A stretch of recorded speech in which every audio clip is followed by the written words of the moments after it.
Hello and welcome to the final edition of the New Year's Drawing Challenge recap video. 31 prompts, 31 days, 10 minutes each, and these are the drawings that I completed. Now this video will be a recap of the final 10 drawings of this drawing challenge. It didn't make much sense to me to make 4 weekly videos and then a half-week video at the end. As in the previous 3 videos, I'll give you some comments around the drawings, why I chose the mediums and the styles that I did, and other little details of things that happened along the way. Now there's a twist to this story and I won't reveal that until later in the video, so make sure you keep watching. Now the day 22 prompt was onion. This was from the Creative Family Historian. If you want to know about family histories, go check out the Creative Family Historian on Instagram.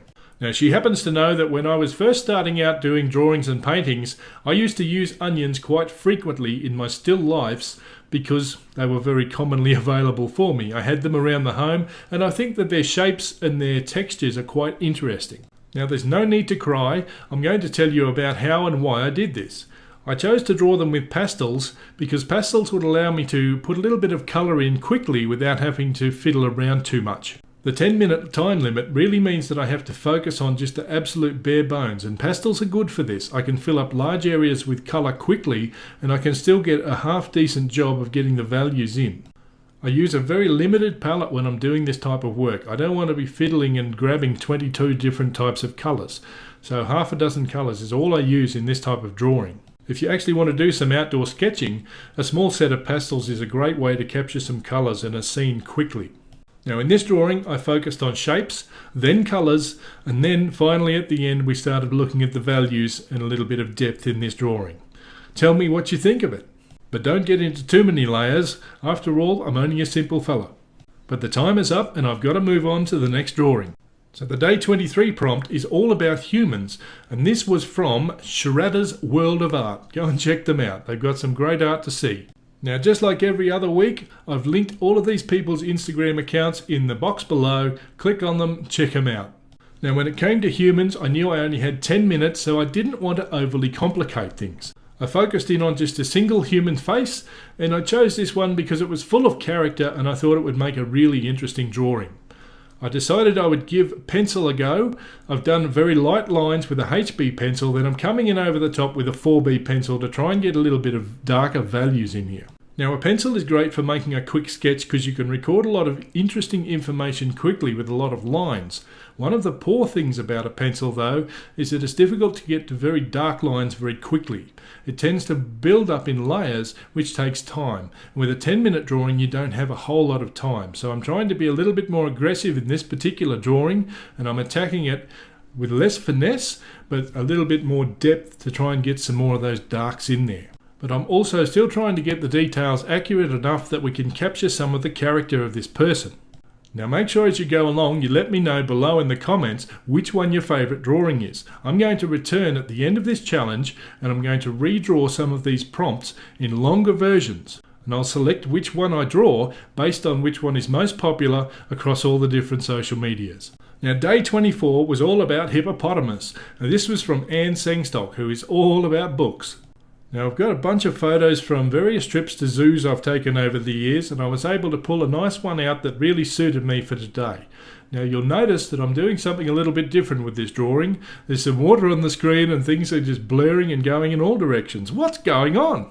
Now basically I'm just combining some ink and some charcoal and some pastel, and this is what I use often if I'm going to do a mixed media artwork, because these are things that I think work very well together. Now you can just put a bit of water on some watercolour paper or a thick heavy mixed media paper and then splash a bit of ink over the top of that. That will just pool and spread and do strange things, and then you can draw back in over the top of that and make that into things. And I love to experiment with those type of drawing techniques. Now with only 10 minutes to spare, you haven't got time to wait for the paper to dry, so to some extent we're working back in the wet areas, and also we can blot them dry a little bit with a tissue paper. So mainly I'm just looking for shapes and values in this drawing because there's really not enough time for me to put any kind of detail in here. Now the time is already run out. As always, I wish I had a little bit more every time I get to the end of a drawing. What time is it when the rhinoceros sits on your fence? Well, it's time to get a new fence. Let's just move on. So day 25 was an interesting prompt by Soraya Zizi Art on Instagram, also on YouTube. Check her out, she does amazing paintings. So the prompt was my dog. So we had to go back in time a little bit for an image for this one. We don't have a dog anymore, but meet little Bailey, who was our companion and friend for many long years. Now I'm using a blurry photo to do this drawing, but it doesn't really matter because I don't have time to agonise over details, and it's probably actually going to help me out. So I'm just using charcoal and white pastel on a yellow toned paper. The yellow will give us that lovely warm feeling, and I'm just going to make a simple black and white drawing. Once I've got Bailey's shape down on the paper, the next thing I'm looking is simply the light and dark areas, and I'm using lines to capture those.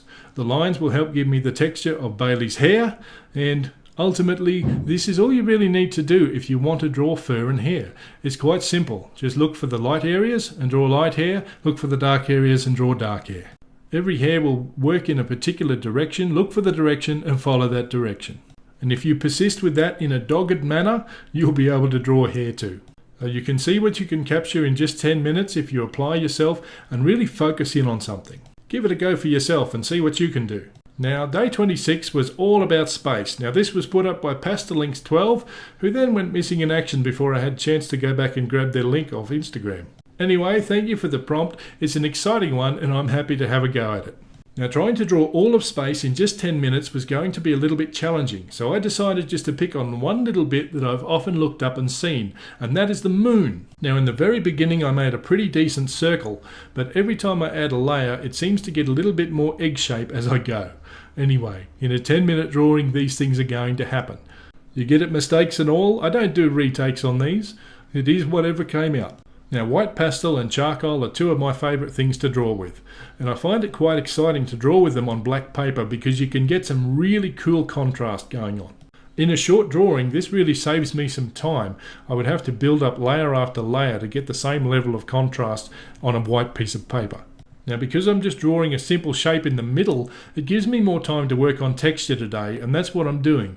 I'm taking a little bit more time to observe carefully the features of the moon, and I'm building them up as I go. How do you know when the moon's had enough to eat? When it's full! Alright, I know. There's no need to look so spaced out. But the time is gone, and so it's time for me to go. How's the best way for me to get to the next drawing? Do you think I should moonwalk? I can't just moon around here, I've got things to do.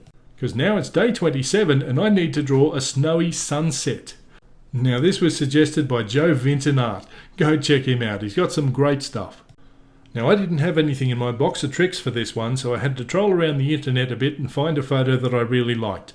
It actually looks like a scene of a sunrise rather than a sunset. I hope you can forgive me, Joe. Now I've come back to the pastels again because it will give me an opportunity to pick up on some of these colours. There's not a lot of point drawing a sunrise in black and white because it just won't have the same impact. So for this drawing I'm just looking for big masses and shapes and lines. I'm not looking for details, I'm just trying to capture the very basics as quickly as I can. Using the yellow tone paper again will also help me to be able to pick up on that warm glow of the sunrise. I can just heighten the paper where I need to with some bold colours, and then we're just putting in darks over the top to suggest the shadows and the dark areas. What drew me to this was that it's a beautiful clear scene with beautiful colours. How far can you see on a clear day? About 150 million kilometres all the way to the sun. Alright, if you thought that was a bad one, try this. What do you call a sunburned librarian? Well read. Let's go back to the drawing. It looks like that time has caught me again. You'll notice I've come in with a little bit of bluey purple across the bottom of the drawing. That's going to just help tie in, give us those little shadows across the bottom, and it will just balance the blue on the top. Job done just in time because now it's day 28 and we're looking for some daisies. Now this was suggested by Jessica Archer Artworks on Instagram after she saw me post a photo of myself in amongst a field of daisies. I don't have enough time to draw the whole field, but I'll give you one, Jessica. Now I've returned to charcoal for this particular drawing, and it might seem like an odd choice at first glance. After all, charcoal can be a pretty heavy and dense material, and a daisy is a very light and airy type of thing, but the reason I've chosen this is because it allows me to build on contrast really quickly. Now I'm trying not to be heavy-handed here because it is a light subject. I'm using a combination of willow charcoal and compressed charcoal in the form of the pencil. That allows me to mix the colours. The condensed charcoal is a little bit heavier, whereas the willow charcoal is a little bit lighter and a little bit more organic looking. Now, the day I was out in the field of daisies, there were these amazing little black beetles in the flowers everywhere, and so I took a photo of one and I included it here just for a little bit more interest. But it looks like that pesky timer has interrupted our drawing fun again. Well, so be it. You tell me. In 10 minutes, is that a passable daisy? I have to say I'm having a great January so far. Not a daisy goes by without a drawing. Now, day 29 was portrait, and this was suggested to me by Spectrum Art Studio on Instagram and also here on YouTube.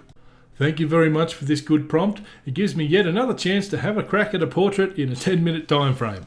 Now, I've chosen a reference of an older lady who's wrapped up in a scarf because I'm really interested in the way the scarf sits and all the different directions that adds into the drawing over and above the features of the portrait. Now, I've chosen a big old piece of charcoal for this, and to some extent it's a bit like drawing with a brick. But the positive of that is that it makes me focus only on the absolutely necessary details. I cannot sit here and agonise over little fiddly bits and pieces. That's been one of the really key learnings that I've had on this drawing challenge, is to stop agonising over little things that aren't important and to really focus in on the key areas that really matter to me in the drawing. So the things that I'm looking for here are the lines and the values, and that's all I'm focusing on. I'm looking for lights and darks and lines and nothing else. And it's only once I've got everything pretty much where I want it that at the very last minute I grab the pencil and do a little bit of fiddling with the last minute or so of the time that I had left. Now, this lady has some character and some age about her. I bet there's someone in your life like that too. Someone who's seen and done a lot and is worthy of your respect and time. Make some time to see that person and let them know how you feel. Do something to help them. You can brighten up a day and make the world a better place. Now, the day 30 prompt is mirror, and I had to have a good think about this before I started anything. Louise Massey Art, you've given me a tough one, but thank you because I enjoy a challenge. I've returned to pastel for this one, and I've decided to try and draw a mirror image of the sky reflected in some water. As you watch how I go, I just want to tell you about what's coming up next. Starting on February the 1st, I'm going to take the most popular drawings across the different social medias, and I'm going to start doing a drawing each week where I'll put 10 minutes a day into the drawing for a total of 70 minutes for the whole drawing. Make sure you let me know which one your favourite is. Now, this drawing is not perfectly symmetrical, and that's one of the things that excited me about this particular scene. Often people will cut these kind of scenes right across the middle and then have an equal opportunity to draw everything exactly the same on each side. With this scene, however, there's only a small section of sky at the very top of the drawing, and the reflection at the bottom is actually giving us more of the scene and inviting us further in. To me, this adds more depth to the drawing and makes it much more interesting for the viewer because you get led on a journey of discovery. You're not just looking at the same thing twice. Now, if you're enjoying this video, I'd really appreciate if you would hit that big thumbs up button. That really helps me out. Thank you so much. What doesn't help me out is that timer going off every time I just feel like I'm getting going. Anyway, you let me know. Have I made a mirror or have I just made a blue and grey mess? While we're thinking about it, what do you call a sheep with no legs? A cloud. Alright, there's no need to cloud around me just because I made a bad joke. And it's day 31, we finally made it. The prompt for this day was Melbourne Landmark by Corey Price Art. Thank you so much, Corey. I really appreciate it. He does some fine work. You should go have a look. Now, I've set myself a challenge here, alright. This is the Flinders Street Station in Melbourne, and it's quite a complex building to draw. And I've decided to go after it with a piece of charcoal just to try to prevent myself from agonising over little details with a pencil. Now, I'm drawing this on a sheet of canvas today, and I'm going to come back in over the top with a bit of water, and that helps me spread the charcoal around. Now, this is a technique that I sometimes use when I'm out sketching, out and about. I can use it out in the bush to cover lots of area quite quickly and get a few details and values in. The canvas dries quickly and we can mop off a bit of excess water with a tissue and then jump back in and draw over the top with charcoal. Now I'm going to put a bit of charcoal down followed by a bit of white pastel to start to pull the highlights back out.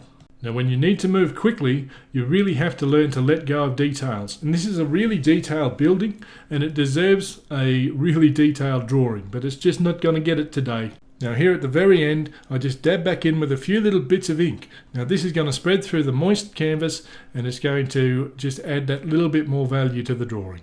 And that's it, the timer's up, we're all done. That's 31 drawings in 31 days, 10 minutes each. Leave me some comments below and tell me what you think. Now there will be one more video in this series which will come out next week, and in that video I'm going to share with you some of the things that I've learned and some things that you can really use in your drawing as well. If you'd like some help with learning to draw, don't forget I have plenty of great resources on my website www.justindwyerartistry, and if you want to watch another video, check this one out here. Thank you and bye bye.